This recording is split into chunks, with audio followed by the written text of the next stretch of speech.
habeenkii xalay ahaa abbaara 12kii habeennimo duleedka galbeed ee magaalada Berbera waxaa ka dhacay shil baabuur oo laba gaari ay isku galeen. Labadaasi gaari oo kala ahaa gaari weyn oo xamuulka qaada iyo waliba gaari yar oo ah nooca loo yaqaano fitista ama duqaanka.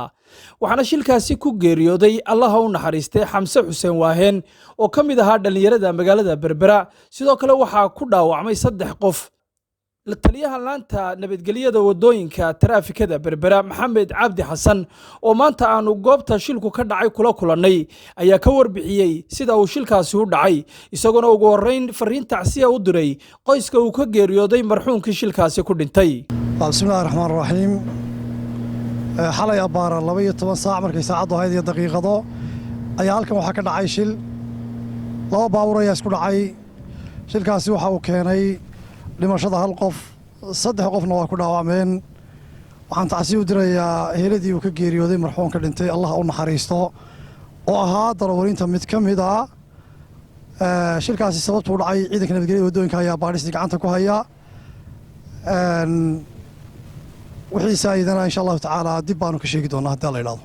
geesta kale taliyaha laanta nabadgelyada wadooyinka Berbera Maxamed Cabdi Xasan waanu wax ka weydiinay sababaha shilalka keena inay ka mid tahay wadayaasha gaadiidka yaryar oo iyagu aan ahayn kuwa u tababaran qaabka kaxaynta baabuurta, sidoo kalena aan haysan ruqsadda wadida gaadiidka ee loo yaqaano liisanka iyo waliba qaabka ay u kantaroolaan. ayaa waxa uu ku jawaabay shilalka gaadiidka wadooyinka mid dambe waliba gaadiidka yaryar ee duqaanka ama fitista loo yaqaana way soo badanayaan.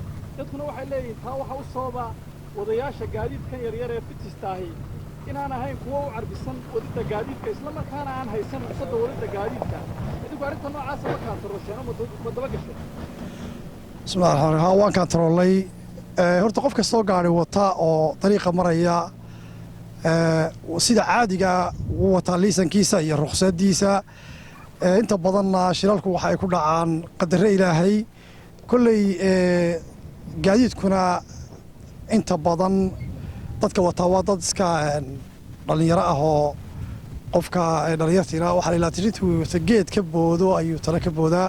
kulley xawaaraha badan baa keenay inta badan ee dadku ay ku soconayaan maadaama wadooyin samaysan ay haystaan. waana insha Allah tacaala xakamayn doonaa si adagna gacantaan ugu qabanay bariyahan u dambeeyay oo liisan laanta aad baan loo dagaalanay. in badan baan maxkamadda geynay. haddii laba ku horeeyay wixii saayidana waanu dib baan kala wadaagi doonaa haddii la yiraahdo.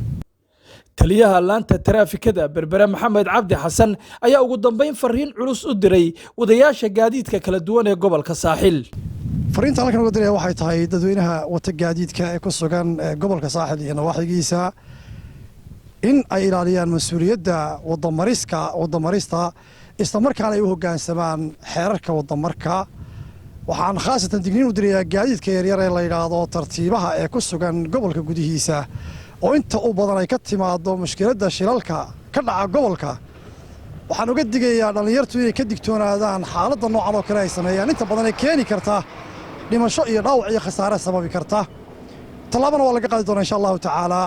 waxaanu diyaar u yahay ciidanka nabadgelyada wadooyinka gobolku inay tallaabo ka qaadaan cid kasta oo ku xadgudubta xeerka. Maxamed Cabdilaahi soo fadhiistee Berbera.